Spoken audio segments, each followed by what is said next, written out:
దేశ ఆర్థిక వృద్ధికి 1991 తరహాలో రెండో తరం సంస్కరణలు రావాల్సిన అవసరం ఉందని రిజర్వ్ బ్యాంక్ మాజీ గవర్నర్ దువ్వూరి సుబ్బారావు అభిలషించారు.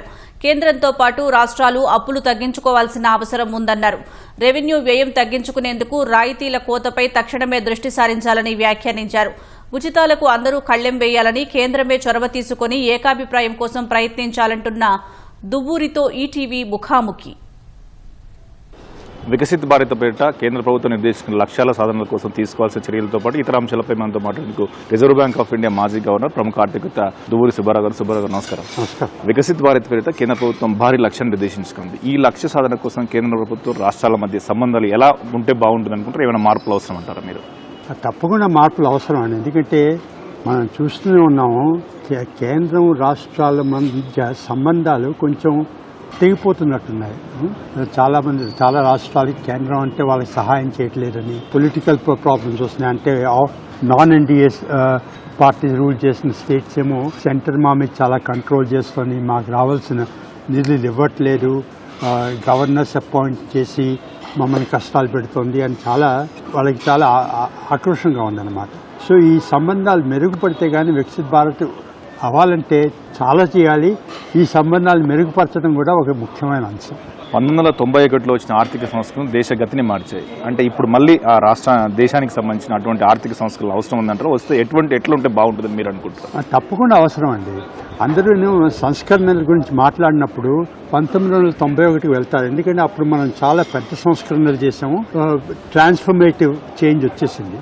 కానీ అప్పుడు చేసినవన్నీ ఏం చేసాము? అప్పుడు ఇంపోర్ట్స్ లైసెన్స్ ఫ్రీ చేశాము, లైసెన్స్ పర్మిట్ రెజీమ్, ఇండస్ట్రీస్ పెట్టాలంటే లైసెన్సెస్ తీసాము, ఫైనాన్షియల్ సెక్టర్ ఓపెన్ చేసాము. అవన్నీ కేంద్ర ప్రభుత్వం వాళ్ళుగా చేయగలిగేది.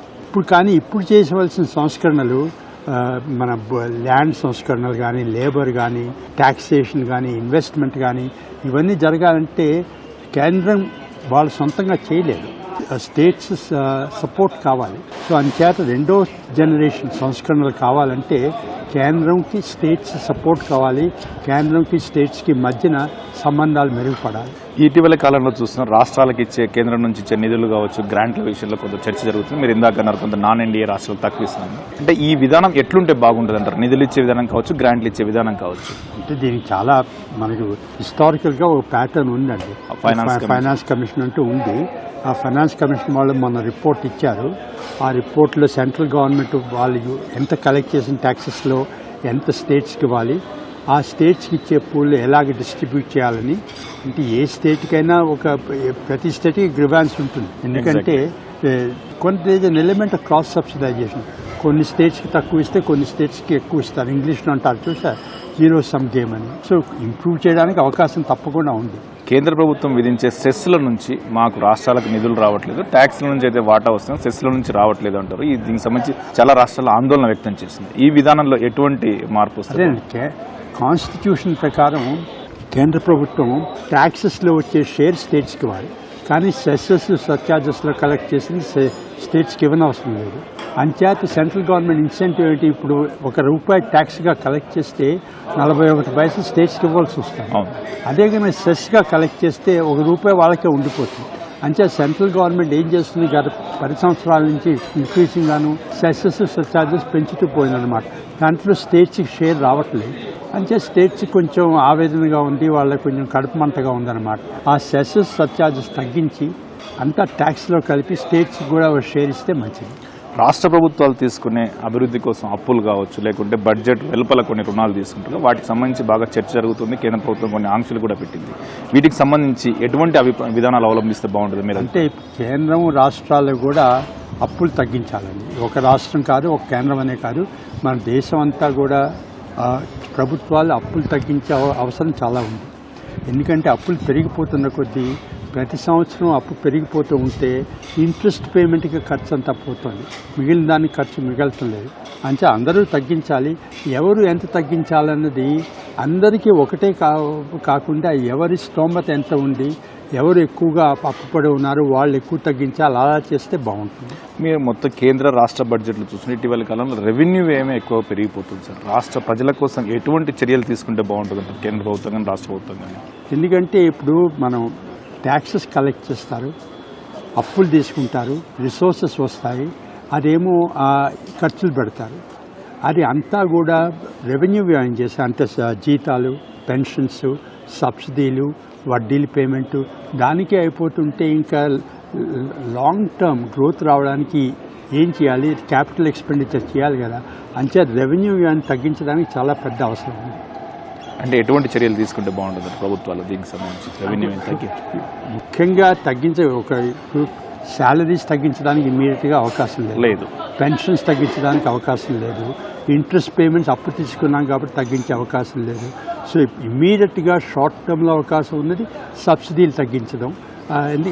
కొంత మనలాంటి దేశంలో చాలామంది పేదవాళ్ళు ఉన్నారు, కొన్ని సబ్సిడీలు అవసరం, కానీ ప్రతి పార్టీ వచ్చి ప్రతి ఎలక్షన్లోనూ సబ్సిడీలు ఫ్రీబీస్ ఇస్తూ ఉంటే రెవెన్యూ వ్యయం పెరిగిపోతుంది. ఇటీవల ఫ్రీబీస్ గురించి సుప్రీంకోర్టు కూడా కొన్ని కీలక వ్యాఖ్యలు చేసింది. చాలా రాష్ట్రాలు వాళ్ళ ఓట్ల కోసం హామీలు ఇచ్చుకుంటూ పోతూనే ఉంటారు. వీటి విషయంలో ఏం చేయాలంటారు? తగ్గించాల్సిన అంటే ఒక రాష్ట్రం కానీ ఒక పార్టీ కానీ చేయాలి అందరూ. ఎందుకంటే మనం ప్రతి ఎలక్షన్లోనూ చూసాం, మహారాష్ట్రలో చూసాం, బీహార్లో చూసాం, ఆంధ్రప్రదేశ్లో చూసాం, తెలంగాణలో చూసాం. అందరూ కూడా ఆ పార్టీ ఇస్తే ఈ పార్టీ ఇవ్వాలి, ఆ స్టేట్ గవర్నమెంట్ ఇస్తే ఈ స్టేట్ గవర్నమెంట్ ఇవ్వాలి. అంటే అందరూ కూడా కలెక్టివ్గా ఒక అండర్స్టాండింగ్కి రావాలి. అది చేయాలంటే సెంట్రల్ గవర్నమెంట్ ఇనిషియేటివ్ తీసుకుని ఒక నేషనల్ కన్సెన్సస్ ఫార్ములేట్ చేస్తే మంచిది. స్థానిక సంస్థలకు నిధులకు సంబంధించి కూడా కొంత చర్చ జరుగుతుంది. స్థానిక సంస్థల నిధులు విధులు ప్రస్తుతం వ్యవస్థను ఇంకా ఎటువంటి మార్పులు చేస్తే బాగుంటుంది అంటారు? నిధులకు ఇప్పుడు మన డీసెంట్రలైజేషన్ ఎట్లా ఉందంటే అందరూ నా వరకు డీసెంట్రలైజ్ అవ్వాలి, నా కింద అవసరం లేదంటారు. ఎందుకంటే చీఫ్ మినిస్టర్స్ ఏమంటారు, ప్రైమ్ మినిస్టర్ దగ్గరికి వెళ్ళి మీకేం తెలుసు అని డబ్బు ఖర్చు పెట్టడం, మీరు మాకు ఇవ్వండి, మాకు తెలిసి మా ప్రజలకు ఏం కావాలంటారు. చీఫ్ మినిస్టర్ని జిల్లా పరిషత్కి డబ్బు ఇవ్వండి అంటే వాళ్ళు ఏమంటారు, జిల్లా పరిషత్ చైర్మన్ వాళ్ళు వేస్ట్ చేస్తారండి, మనం ఎందుకు ఇవ్వాలంటారు. జిల్లా పరిషత్ చైర్మన్ని అడిగి పంచాయత్ ప్రెసిడెంట్కి డబ్బు ఇవ్వండి అంటే పంచాయతీ వాళ్ళు వేస్ట్ చేస్తారండి, వాళ్ళకి ఎందుకు ఇవ్వడం అంటారు. అందరూ కూడా నాకు డబ్బు కావాలి, నా కింద వాళ్ళందరూ వేస్ట్ చేస్తారని అంటారు. కానీ మన అట్టడుగున ఉన్న అన్ని ఎంటైర్ స్ట్రక్చర్కి లాస్ట్ పంచాయత్స్కి మున్సిపల్ కార్పొరేషన్స్కి ఆ నిధులు వచ్చేలా చూడాలి. నిధులు పైనుంచి రావాలి. ఆ పైన ఈ పంచాయతీలు గ్రామాల్లోనూ పట్టణాల్లో మున్సిపాలిటీ వాళ్ళు సొంతంగా ట్యాక్స్ కూడా కలెక్ట్ చేయాలి. అంతా పైనుంచి వస్తే మేము ఖర్చు పెడతామన్నదే కాకుండా సెల్ఫ్ సఫిషియెంట్ కాకపోయినా వాళ్ళు కూడా కొంత పన్నులు రేజ్ చేసే ఆప్షన్స్ చూసుకోవాలి. కీలకమైన విద్యా వైద్య రంగాలకు సంబంధించి కేంద్ర ప్రభుత్వాలు కానీ రాష్ట్ర ప్రభుత్వాలు కానీ ప్రస్తుతం వెచ్చిస్తున్న ఖర్చు కావచ్చు, వాటి ఫలితాలు ఎలా ఉన్నాయనుకుంటారు? ఇంకేం చేస్తే ఫలితాలు బాగుండలేదని మనకు తెలిసి వస్తూనే ఉన్నాయి. ప్రతి సంవత్సరం ప్రథమ వాళ్ళని మిగిలిన వాళ్ళు ఈ సర్వేలు అవి కండక్ట్ చేస్తారు.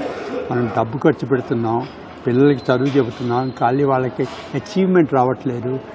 10వ తరగతి పిల్లలు కూడా 4వ తరగతి మ్యాథ్స్ చేయలేకపోతున్నారు, ఒక ఇంగ్లీష్ సెంటెన్స్ రాయలేకపోతున్నారు, తెలుగులో ఒక పారాగ్రాఫ్ సరిగ్గా రాయలేకపోతున్నారు. సో అచీవ్మెంట్ లెవెల్స్ మీద మనం ఫోకస్ చేయాలి. ఖర్చు పెంచడం అవసరమే, కానీ ఖర్చు పెంచడంతో పాటు మనం క్వాలిటీ పెంచడం కూడా చాలా అవసరం. ప్రపంచవ్యాప్తంగా ఉన్న ఆర్థిక విధానాలను చూస్తున్నారు. కొంత అమెరికా కావచ్చు, ఉన్న పరిస్థితులు కావచ్చు, కొత్త ఆధునిక సాంకేతిక ఏఐ ఇవన్నీ వస్తున్నాయి.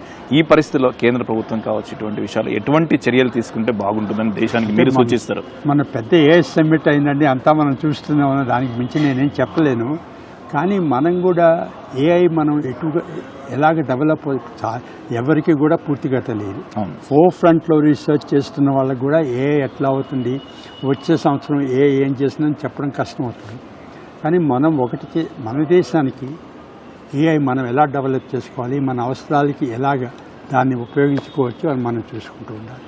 Thank you very much. ఇది మారుతున్న పరిస్థితుల నేపథ్యంతో పాటు సంబంధాలు ఏఐకి సంబంధించి దువ్వూరి సుబ్బారావు గారి అభిప్రాయం. కెమెరామెన్ రమేష్తో రఘువర్ధన్ రెడ్డి, ఈటీవీ న్యూస్, హైదరాబాద్.